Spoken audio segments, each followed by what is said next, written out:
नमस्कार दोस्तों, कैसे आप सब लोग। आशा करता हूँ अच्छे होंगे, सकुशल होंगे। तो आज हम बात करने जा रहे हैं शिल्पा शेट्टी कुंद्रा की। हालांकि आप उन्हें भली भांति जानते होंगे। आशा करता हूँ कहानी आप शुरू से आखिर तक सुनेंगे और दोस्तों में साझा करेंगे और चैनल को लाइक, शेयर और सब्सक्राइब करना नहीं भूलेंगे। तो बात करते हैं शुरुआती दौर से। शिल्पा शेट्टी का जन्म कर्नाटक के मैंगलोर में एक तुलु भाषी बंट परिवार में हुआ था। उनकी मां सुनंदा और दिवंगत पिता सुरेंद्र शेट्टी दोनों ही दवा उद्योग में टेम्पर प्रूफ वाटर कैंप में के निर्माता थे। वह शमिता शेट्टी की बड़ी बहन है। शेट्टी की शिक्षा Saint Anthony girls high school Chembur और पोदार कॉलेज मांटुगा में हुई। एक प्रशिक्षित भरतनाट्यम नर्तकी, वह अपने स्कूल में वॉलीबॉल टीम की कप्तान थी। 1991 में अपनी 10वीं कक्षा की परीक्षाएं पूरी करने के बाद शेट्टी ने लिम्का टेलीविजन विज्ञापन के साथ एक मॉडल के रूप में अपना करियर शुरू किया और बाद में कई अन्य विज्ञापनों में दिखाई दी। जिसके बाद उन्हें फिल्म भूमिकाओं के प्रस्ताव मिलने लगे। शेट्टी ने एक मॉडल के रूप में अपना करियर तब तक जारी रखा जब तक कि वह अभिनेत्री नहीं बन गई। और सितंबर 1992 में शेट्टी ने दिलीप नाइक द्वारा निर्देशित अपनी पहली फिल्म रोमांटिक ड्रामा गाता रहे मेरा दिल पर अपना काम करना शुरू किया, जो दो पुरुषों रोनित रॉय और रोहित रॉय द्वारा अभिनीत के बीच प्रेम त्रिकोण में शामिल एक लड़की की कहानी बनाती है। हालांकि फिल्म रिलीज नहीं हुई, जिसका मतलब था कि शेट्टी की पहले रिलीज उनकी अगली फिल्म अब्बास मस्तान की थ्रिलर बाजीगर थी, जिसमें शाहरुख खान और काजोल थे। हॉलीवुड फिल्म 21 बिफोर डाइंग 1956 से प्रेरित होकर फिल्म में शेट्टी ने सीमा चोपड़ा की सहायक भूमिका निभाई थी, एक लड़की जिसकी हत्या उसका बदला लेने वाले प्रेमी खान द्वारा निभाई गई थी। बाजीगर बॉक्स ऑफिस पर एक बड़ी हिट साबित हुई और साल की चौथी सबसे ज़्यादा कमाई करने वाली फिल्म बन गई। फिल्म के साथ साथ शेट्टी के प्रदर्शन को भी आलोचनात्मक प्रशंसा मिली। 1994 में शेट्टी की 3 फिल्में रिलीज हुई। उस वर्ष की पहली रिलीज एक्शन ड्रामा आग थी, जिसमें उन्होंने अपनी पहली प्रमुख भूमिका निभाई थी। गोविंदा और सोनाली बेंद्रे के सह कलाकार शेट्टी ने बिजली का किरदार निभाया था, जो एक गांव की लड़की है जो वास्तव में एक अंडर कवर पुलिस वाली है, जिसे किसी भी कीमत पर एक हत्यारे गोविंदा द्वारा अभिनीत को गिरफ्तार करने का काम सौंपा गया था। और 1995 में शेट्टी ने हथकड़ी में अभिनय किया, जहां वह सैफ अली खान, गोविंदा और मधु जैसे अभिनेताओं के साथ काम कर रही थी, लेकिन वे बॉक्स ऑफिस पर असफल रही। उन्होंने अभिनेता प्रभुदेवा और मधु के साथ 1996 में रिलीज मिस्टर रोमियो के साथ तमिल फिल्म में शुरुआत की। फिल्म बॉक्स ऑफिस पर एक स्लीपर म्यूजिकल हिट थी। 1997 उसके सबसे व्यस्त वर्षों में से एक था। और 2000 में शेट्टी को संगीतमय रोमांटिक ड्रामा धड़कन में उनके भूमिका के लिए प्रशंसा मिली, जिसने भारतीय बॉक्स ऑफिस पर उचित कमाई की। उन्हें विभिन्न पुरस्कार समारोह में सर्वश्रेष्ठ अभिनेत्री श्रेणी के तहत कई नामांकन मिले। बाद में वह अनिल कपूर और करिश्मा कपूर के साथ फिल्म रिश्ते 2002 में अभिनय करने लगी। 2004 में शेट्टी पुलिस ड्रामा गर्व में दिखाई दी, जिसमें उन्होंने सलमान खान के साथ एक मुस्लिम अनाथ और निराश टेबल डांसर की भूमिका निभाई। शेट्टी के अनुसार उन्होंने यह फिल्म इसलिए करना चुना क्योंकि उन्हें विषय पसंद था। और 2005 में शेट्टी ने कन्नड़ फिल्म ओटो शंकर में उपेंद्र के साथ अभिनय किया। यह फिल्म बॉक्स ऑफिस पर एक बड़ी सफलता थी और इसने उन्हें फिल्म में उनकी खलनायिका की भूमिका के कारण दक्षिण का गब्बर सिंह नाम दिया गया। उसी वर्ष उन्होंने अपनी छोटी बहन समिता शेट्टी के साथ फिल्म फरेब में अभिनय किया। जनवरी 2007 में Shetty British reality television series celebrity big brother 5 की एक प्रतियोगी और बाद में विजेता बनी। वह शो में शामिल होने वाली पहली भारतीय सेलिब्रिटी थी। कथित तौर पर उनकी भागीदारी के लिए 31.5 मिलियन रुपए का भुगतान किया गया। उन्होंने प्रस्तुतकर्ता डेविन मैकाल से कहा, मैं बस यही चाहती हूँ कि हर भारतीय को इस बात पर बहुत गर्व हो कि मैं यहाँ हूँ। और 2007 में बॉक्स ऑफिस पर शेट्टी के लिए सबसे सफल वर्ष साबित हुआ। उनकी पहली release life in A metro को व्यापक आलोचनात्मक प्रशंसा मिली और यह लंदन के लिसेस्टर स्क्वायर में प्रीमियर होने वाली पहली बॉलीवुड फिल्म बन गई। शेट्टी ने 2010 में यह प्रकाशित भारतीय चीनी ड्रामा द डिजाइनर में अभिनय किया। यह एक ऐसी फिल्म थी जिसे निर्माण के दौरान उनकी मां ने बचाया था, जब इसके निर्माता ने परियोजना को अधूरा छोड़ दिया था। और साजिद और टेरेंस लुइस के साथ शेट्टी को 2012 से 2018 तक dance reality show Nach Baliye और 5 और 6 और श्री बनाम श्रीमती के लिए एक टैलेंट जज के रूप में दिखाया गया था। मार्च 2018 में शेट्टी ने रियलिटी टेलीविजन सोनी का दिल की मेजबानी करना शुरू किया, जिसे उन्हें कुंद्रा के साथ सह निर्मित भी किया था। शो का प्रारूप उन आम लोगों को दिखाने पर आधारित है जिन्होंने जरूरतमंदों की असाधारण मदद की है। और शेट्टी अगली बार अभिमन्यु दसानी और सरली सेतिया के साथ निकम्मा में दिखाई दी। उन्होंने अमित साध के साथ महिला प्रधान कॉमेडी सुखी में अभिनय किया। शेट्टी ने अगली बार रोहित शेट्टी की सीरीज इंडियन पुलिस फोर्स में अभिनय किया, जो उनके खौफ यूनिवर्स में पहली महिला पुलिस अधिकारी के रूप में शामिल हुई। और शिल्पा शेट्टी ने कुछ ऑफ स्क्रीन कार्य भी किए हैं, जैसे फरवरी 2006 में शिल्पा शेट्टी ने भारत में HIV एड्स की समस्या से निपटने के लिए बनाए गए BBC वर्ल्ड सर्विस ट्रस्ट के एक टेलीविजन शो का समर्थन किया। रिपोर्टों के अनुसार उन्होंने HIV एड्स पीड़ितों के साथ एकजुटता दिखाने के लिए इसमें भाग लिया। शेट्टी के अनुसार यह वादा उनके दिल के बहुत करीब था, क्योंकि उन्होंने 2008 की अपनी फिल्म फिर मिलेंगे में एक HIV पॉजिटिव महिला का किरदार निभाया था। मार्च 2006 में विभिन्न स्रोतों ने शेट्टी के सर्कस में जंगली जानवरों के इस्तेमाल के खिलाफ एक विज्ञापन अभिनय के हिस्से के रूप में पेटा में शामिल होने की सूचना दी। पेटा इंडिया की प्रेस विज्ञप्ति के अनुसार शेट्टी लंबे समय से पेटा समर्थक है और उन्होंने बाघ की पोशाक में तस्वीरों के लिए पोज देकर अभियान की सहायता की है। उन्होंने बताया कि फोटोशूट के दौरान पिंजरे में दुबकना उनके लिए असुविधाजनक था, लेकिन जीवों द्वारा झेले गए दर्द की तुलना में उनकी असुविधा नगण्य थी। ये एक बार प्रतिष्ठित जानवर अपने पिंजरों को उनके शरीर के आकार से बमुश्किल बड़े होते हैं और क्षमा चाहूँगा 1 मिनट का आशा करता हूँ आप ब्रेक लेंगे। ब्रेक के लिए माफ़ी है और कुछ टेक्निकल कारणों के कारण हम कहानी को सुनाने में 1 मिनट के लिए असमर्थ हैं। आशा करता हूँ आप जुड़े रहेंगे और फिर से वहीं से दोबारा से जारी करते हैं। लेकिन जीवों द्वारा झेले गए दर्द की तुलना में उनकी असुविधा नगण्य थी। एक बार प्रतिष्ठित जानवर अपने पिंजरों को, जो उनके शरीर के आकार से बमुश्किल बड़े होते हैं, हर दिन केवल कुछ मिनटों के लिए रिंग में मजबूर होकर ऐसे करतब दिखाते हैं जिनका कोई मतलब नहीं होता और जो उन्हें परेशान करते हैं। सर्कस में पीड़ित जानवरों की मदद करने का सबसे अच्छा तरीका सर्कस का बहिष्कार करना है।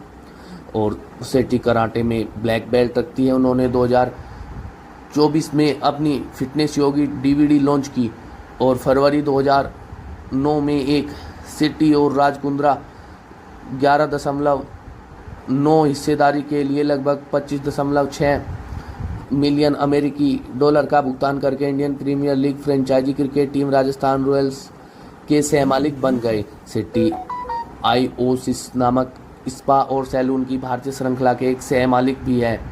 2018 में भारत सरकार ने शेट्टी को स्वच्छ भारत मिशन के ब्रांड एम्बेसडर के रूप में चुना और जो पूरे भारत में स्वच्छता में सुधार के लिए एक अभियान है। 20 जनवरी 2020 को उन्होंने उस अभियान में उनके काम के लिए चैंपियंस ऑफ चेंज पुरस्कार मिला। 2021 में खाद्य तेलों और खाद्य उत्पादों की कंपनी PL एग्रो इंडस्ट्रीज ने उन्हें दाल, सूखे मेवे और आटे की श्रेणियों के तहत अपने खाद्य पेशकश ब्रांड नोरिस के लिए ब्रांड एम्बेसडर घोषित किया। 2023 में उन्होंने शार्क टैंक इंडिया में फेम विकेट गुड में 2.25 करोड़ रुपए का निवेश किया। वह भारतीय कॉस्मेटिक ब्रांड मामाअर्थ की शुरुआती निवेशक भी रही। और यही नहीं, शिल्पा शेट्टी पर कुछ कानूनी मुद्दे भी हुए हैं, जैसे अप्रैल 2006 में मदुरै की एक अदालत ने शेट्टी और अभिनेत्री रीमा सेन के खिलाफ तमिल अखबार द्वारा प्रकाशित तस्वीरों में अश्लील तरीके से पोज देने के लिए गैर जमानती वारंट जारी किया। रिपोर्ट में कहा गया कि दोनों अभिनेत्रियां पहले के समन का पालन करने में विफल रहे, इसलिए वारंट जारी किए गए।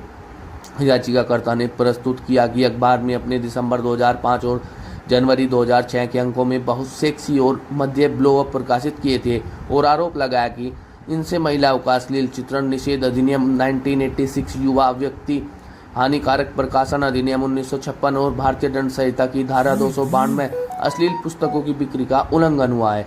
याचिकाकर्ता ने आगे मांग की कि प्रेस और पुस्तक पंजीकरण अधिनियम 1867 की शर्तों के तहत छवियों को जब्त कर लिया जाए। और शेट्टी ने जवाब दिया कि उन्हें कोई अदालती समन नहीं मिला और उन्होंने आरोपों को भी खारिज कर दिया। उन्होंने आगे दावा किया कि तस्वीरें हाल ही में आई एक फिल्म से फ्रीज फ्रेम शॉट थी जिसमें सिर्फ उनकी नाभि दिख रही थी। जहाँ तक कि मेरी तस्वीरों की बात है तो इसमें अश्लीलता क्या है? अगर नाभि दिखाना अश्लीलता है तो सबसे पहले हमारे पारंपरिक भारतीय परिधान पारंपरिक साड़ी पर प्रतिबंध लगा देना चाहिए। जनवरी 2007 में निवर्तमान मुख्य न्यायाधीश YK समरवाल ने पुष्टि की कि शेट्टी ने उन्हें पत्र लिखकर अनुरोध किया था कि वे कलाकारों के खिलाफ मुकदमों के खिलाफ दिशा निर्देश जारी करे, लेकिन उन्होंने इस आधार पर उनकी याचिका को अस्वीकार कर दिया था और उन्हें पत्र लिखने के बजाय एक औपचारिक याचिका दायर करना चाहिए थी। और सेलिब्रिटी बिग ब्रदर 5 में रहने के दौरान शेट्टी कुछ अन्य घरवालों, मुख्य रूप से जेड गुडी, ओ मेरा और डेनियल लॉयड द्वारा नस्लवाद और बदमाशी का लक्ष्य थी। गुडी की मां को सही करने के बाद, जिन्होंने शेट्टी का नाम शिवपा के रूप में गलत बताया, शेट्टी को उनके भारतीय उच्चारण के लिए मजाक उड़ाया गया और उन्हें द इंडियन करार दिया गया और लॉयड द्वारा उन्हें कुत्ता कहा गया। शेट्टी का जिक्र करते हैं कि ओ मेरा ने सामान्यकरण किया था कि वे सभी भारतीय पतले थे क्योंकि वे अपने भोजन को कम पकाने के परिणाम स्वरूप हर समय बीमार रहते थे, और उनका मानना था कि शेट्टी ने चिकन को कम पकाया था जिससे ओ मेरा को दस्त हो गए थे। लॉयड ने यह भी उल्लेख किया कि उन्हें शेट्टी को उनका भोजन को छूना पसंद नहीं था। जब शेट्टी ने बचे हुए चिकन सूप को शौचालय में फेंकने का प्रयास किया और रुकावट पैदा कर दी तो हाउसमेट जैक ट्वीट ने सुझाव दिया कि उन्हें अपने दांतों से हड्डियों को बाहर निकालना चाहिए और कथित तौर पर उन्हें कमबख्त पाकी के रूप में संदर्भित किया। हालांकि शो के निर्माताओं ने इसका खंडन किया और कहा कि इस्तेमाल किया गया शब्द योनि था। एक भयंकर बहस के दौरान गुड्डी ने शेट्टी से कहा कि उन्हें झुग्गियों में एक दिन बिताने की जरूरत है। हालांकि मीडिया ने इसे झुग्गियों में वापस जाने के रूप में गलत तरीके से रिपोर्ट किया, यह दावा करते हुए वह शिल्पा का उपनाम नहीं जानती थी। गुडी ने उन्हें शिल्पा फकवाला, शिल्पा दारोपा और शिल्पा पोपड़म के रूप में संदर्भित किया। बाद में दावा किया कि वे भारतीय भोजन के लिए गैर नस्लवादी संदर्भित थे और शेट्टी कई मौकों पर रो पड़ी थी। उन्होंने साथी हाउसमेट इयान वॉटकिंस से कहा था कि मुझे लगता है कि मैं अपनी गरिमा खो रही हूँ। शो के बाद गुडी ने कहा था कि वह समझती है कि उनकी टिप्पणी नस्लवादी प्रतीत होती है। उन्होंने किसी भी अपराध के लिए माफ़ी मांगी और फरवरी को 2009 को शेट्टी ने कहा कि जेड और डेनियल ने माफ़ी मांगी और मैंने उन्हें माफ़ कर दिया। कोई भी जो मुझे जानता है या जानती है कि मैं आसानी से माफ़ कर देती हूँ और भूल जाती हूँ।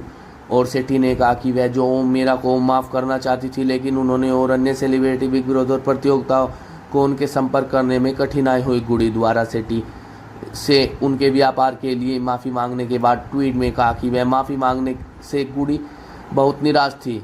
शेट्टी ने अनुमान लगाया कि वह नस्लवाद का शिकार हो सकती है, लेकिन बाद में उन्होंने यह दावा करके इसे वापस ले लिया कि लोग गुस्से में बातें कहते हैं। और मई 2007 में लॉयड ने लंदन में शेट्टी की फिल्म लाइफ इन मेट्रो के प्रीमियर में भाग लिया, जिसमें दोनों की एक साथ तस्वीरें खींची गई। और 15 अप्रैल 2007 को अमेरिकी अभिनेता रिचर्ड गेरे ने एड्स जागरूकता कार्यक्रम के दौरान शेट्टी को बार बार गले लगाया और गाल पर चूमा।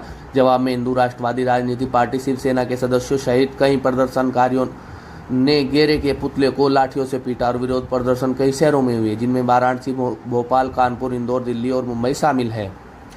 और मैं खिलाड़ी तू अनाड़ी 1994 में अक्षय कुमार के साथ काम करने के बाद शेट्टी ने इंसाफ 1997 के सेट पर उनसे डेटिंग शुरू की। बाद में अभिनेत्री रवीना टंडन के साथ उनका ब्रेकअप हो गया था। शेट्टी ने कुमार के साथ अपने रिश्तों के बारे में खुलकर बात की। भारतीय मीडिया ने अनुमान लगाया कि उसने सगाई कर ली और बताया कि कुमार चाहते थे कि शेट्टी फिल्में छोड़ दे और घर बसा ले। हालांकि शेट्टी ने कहा था कि उनकी शादी करने की कोई योजना नहीं है। 2000 में धड़कन की शूटिंग के दौरान यह जोड़ी टूट गई और फरवरी 2009 में शेट्टी की सगाई राज कुंद्रा से हुई, जिनके साथ वह Indian Premier League IPL cricket team Rajasthan Royals की सह मालिक थी। दोनों ने 22 नवंबर 2009 को शादी कर ली। शेट्टी ने 21 मई 2012 को एक बेटे को जन्म दिया। दंपति को 15 फरवरी 2020 को सैरोगेसी के जरिए एक दूसरी संतान लड़की हुई। और शेट्टी ने खुद को 90 के दशक की अग्रणी अभिनेत्री में से एक के रूप में स्थापित किया। फिल्म फेयर का नैनिका दास ने शेट्टी को सबसे जीवंत और मेहनती अभिनेत्री कहा। शेट्टी 2012 से 2016 और 2019 तक फोर्ब्स इंडिया की सेलिब्रिटी 100 सूची में दिखाई दी। वह शुरुआती दौर में 126 मिलियन की अनुमानित वार्षिक आय के साथ 58वें स्थान पर रही और rediff.com ने शेट्टी को 2007 की सबसे शक्तिशाली अभिनेत्री नामित किया। और यही नहीं, अभिनेत्री अपने नृत्य कौशल के लिए भी जानी जाती है। टाइम्स की सबसे वांछनीय महिलाओं की सूची में उन्हें 2009 में 10वां, 2010 में 27वां और 2009 में वह वैक्सीन की हॉट 100 सूची में 8वें स्थान पर रही। शेट्टी पैंटीन, याकुलिक, केस किंग, मामाअर्थ, बी नेचुरल और फास्ट फूड एंड ऐप जैसे ब्रांडों और उत्पादों के लिए सेलिब्रिटी एडोर्सन है। और यही नहीं, शिल्पा शेट्टी ने 4 बार फिल्म फेयर पुरस्कार नामांकन प्राप्त किया। बाजीगर के लिए सर्वश्रेष्ठ महिला पदार्पण और बाजीगर और रिश्ते के लिए सर्वश्रेष्ठ सहायक अभिनेत्री और फिर मिलेंगे के लिए सर्वश्रेष्ठ अभिनेत्री का पुरस्कार जीता। और 2009 में शेट्टी दशक के सबसे शक्तिशाली मनोरंजनकर्ता के लिए आईफा FICCI फेम्स अवार्ड के 10 प्राप्तकर्ताओं में से एक थी। शेट्टी को लीड्स विश्वविद्यालय से डॉक्टरेट की मानद उपाधि भी मिली। और 2019 में अभिनेत्री ने लंबे समय से फिटनेस की पोस्टर गल रही, जिससे लोगों को प्रेरणा स्रोत मिलती है। और दोस्तों, यही थी शिल्पा शेट्टी की कहानी। आशा करता हूँ आपको कहानी अच्छी लगी होगी, आपने कहानी शुरू से अंत तक सुनी होगी। आशा करता हूँ आप इस कहानी को अपने दोस्तों में साझा करेंगे और लाइक और कमेंट में अपनी राय देना न भूलें। आपको कहानी कैसे लगी और आगे आप इसकी कहानी सुनना चाहते हैं, और चैनल को लाइक, शेयर और सब्सक्राइब करना ना भूलें। धन्यवाद दोस्तों।